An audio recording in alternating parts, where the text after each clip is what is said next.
Assalamualaikum warahmatullahi wabarakatuh. Perkenalkan, nama saya Nur Fadilah dari kelas tip 2A1 Prodi Teknik Informatika Universitas Bhayangkara Jakarta Raya. Di sini saya ingin mempresentasikan atau menjelaskan mengenai wireless network security, di mana penjelasan ini sebagai pelengkap tugas di mata kuliah pengantar keamanan komputer. Jadi, judul pada materi pertemuan kali ini ialah Wireless Network Security. Sebelum membahas tentang keamanan wireless network, sebaiknya kita mengenal pengertiannya terlebih dahulu. Jadi, wireless network atau biasa disebut dengan jaringan tanpa kabel adalah salah satu jenis jaringan berdasarkan media komunikasinya yang memungkinkan perangkat-perangkat di dalamnya seperti komputer, handphone, laptop, dan lain-lain bisa saling berkomunikasi secara wireless atau tanpa kabel. Wireless network umumnya diimplementasikan menggunakan komunikasi radio. Implementasi ini berada pada level lapisan fisik atau physical layer, yaitu di lapisan pertama dari OSI model. Oke, pada slide ketiga ini kita akan membahas lebih jauh tentang jaringan nirkabel. Singkatnya, jaringan nirkabel ini adalah jenis jaringan yang tidak menggunakan kabel sebagai media transmisi data. Lantas apa yang digunakannya sehingga sebuah data atau informasi dapat dihantarkan? Ternyata, si jaringan nirkabel ini memanfaatkan gelombang elektromagnetik seperti gelombang radio, mikro, sampai inframerah, guna melakukan proses transfer data dari satu perangkat ke perangkat lainnya. Jarak jangkauan dari jaringan nirkabel ini pun berbeda-beda.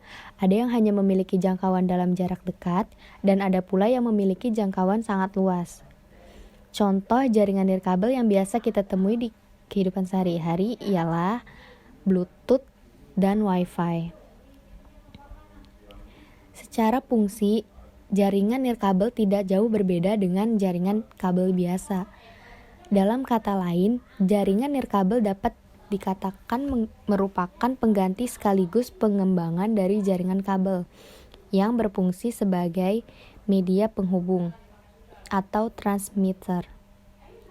Contoh paling mudah ialah untuk menghubungkan satu komputer ke komputer lainnya, berbagi data, atau memungkinkan komputer dapat terhubung ke internet. Jadi, segitu penjelasan dari jaringan nirkabel. Selanjutnya, pada slide ini kita akan membahas tentang si keamanan wireless ini atau jaringan nirkabel. Karena si wireless ini kan menggunakan gelombang radio, maka dia akan lebih mudah untuk diretas atau dihack daripada koneksi yang menggunakan kabel. Ancaman utama terhadap transmisi nirkabel adalah menguping, mengubah atau memasukkan pesan dan gangguan. Untuk menghadapi penyadapan, ada dua jenis tindakan pencegahan yang sesuai. Pertama itu ada teknik menyembunyikan sinyal.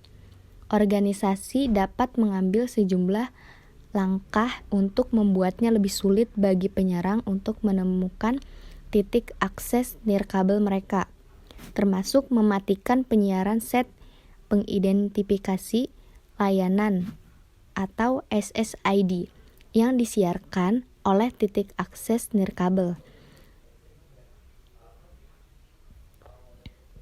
Menugaskan nama samar untuk SSID mengurangi kekuatan sinyal ke level terendah yang masih memberikan cakupan yang diperlukan.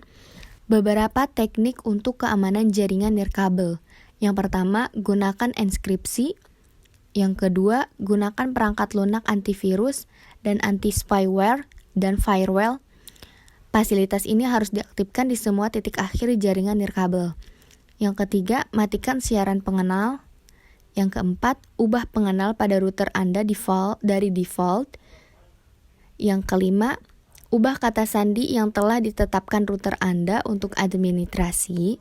Yang keenam, hanya diizinkan komputer tertentu untuk mengakses jaringan nirkabel Anda. Karena si jaringan nirkabel ini adalah jaringan tanpa kabel, tentunya ada beberapa keunggulan yang bisa kita dapatkan jika menggunakan jaringan ini. Yang pertama, jaringan nirkabel ini tuh praktis. Yang kedua, mudah diakses dari mana saja. Yang ketiga, mendukung banyak perangkat, bukan hanya di komputer saja. Hampir semua smartphone saat ini sudah mendukung fitur jaringan nirkabel, seperti Wi-Fi dan Bluetooth. Yang keempat, jaringan mudah diperluas. Yang kelima, produktivitas meningkat. Bayangkan sebuah perusahaan dengan semua komputer yang terhubung ke dalam satu jaringan tentu akan meningkatkan produktivitas jika bicara soal manfaatnya dalam hal berbagi data. Jadi, di jaringan nirkabel ini banyak keunggulannya. Lanjut, berikut adalah contoh gambar dari LAN nirkabel. Apa sih LAN itu? LAN atau kepanjangan dari Local Area Network ialah jaringan komputer yang jaringannya hanya mencakup wilayah kecil, seperti jaringan komputer kampus, gedung, kantor, dalam rumah, sekolah, atau yang lebih kecil. Keamanan wireless LAN. Terdapat beberapa faktor yang menentukan sejauh mana keamanan ingin didapatkan, yaitu penyerang, ancaman, potensi kelemahan, aset yang beresiko, perlindungan yang ada, dan perlindungan tambahan. Mekanisme keamanan dalam wireless ada hal penting dalam menjaga kerahasiaan data. Nah, proses-proses keamanannya itu sama kayak tadi yang sudah saya jelaskan di slide sebelumnya. Contoh gambar fase-fase dari wireless. Yang pertama itu ada fase penemuan. Tujuan fase ini adalah agar STA dan AV saling mengenal satu sama lain, menyepakati seperangkat kemampuan keamanan, dan membentuk asosiasi untuk komunikasi di masa depan menggunakan kemampuan keamanan tersebut. Selama fase ini, STA dan AP memutuskan teknik-teknik khusus, yaitu pertama, protokol kerahasiaan dan integritas MPDU untuk melindungi lalu lintas unicast, hanya lalu lintas antara STA dan AP ini. Yang kedua, metode autentikasi. Yang ketiga, pendekatan manajemen kunci kriptografi. Untuk fase autentikasi, kita dapat menganggap sebagai 3 fase berikut, yaitu terhubung ke AS, yakni STA mengirimkan permintaan ke AV-nya yang dengannya asosiasi itu ada untuk koneksi ke AS. AP mengakui permintaan ini dan mengirimkan permintaan akses ke AS. Yang kedua, pertukaran IAV. Pertukaran ini mengautentikasi STA dan AS satu sama lain. Sejumlah pertukaran alternatif dimungkinkan seperti yang dijelaskan selanjutnya nanti.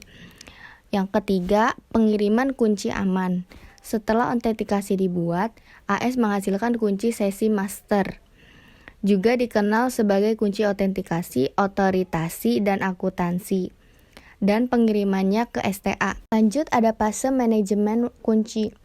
Selama fase manajemen kunci, berbagai kunci kriptografi dihasilkan dan didistribusi ke STA. Ada 2 jenis kunci, yaitu kunci berpasangan yang digunakan untuk komunikasi antara STA dan AP, dan kunci grup yang digunakan untuk komunikasi multicast. Akhir ada fase transfer data yang dilindungi. Dan ada kelebihan dari si jaringan LAN ini. Yang pertama, pengiriman data lebih cepat. Terus IP hanya sampai di switch, kemudian router yang menghubungkan dengan IP public. Membuat efisiensi kerja lebih produktif sekaligus lebih efektif juga. Ada beberapa kelemahan dari jaringan LAN. Yang pertama, ada kemungkinan password dapat ditembus. Kedua, software harus dirancang untuk multi-user. Yang ketiga, semua layar model OSI harus dilaksanakan. Yang keempat, virus mungkin dapat membluetooth. Nah, segitu aja penjelasan kali ini. Semoga bermanfaat dan mohon maaf bila ada kesalahan. Terima kasih. Wassalamualaikum warahmatullahi wabarakatuh.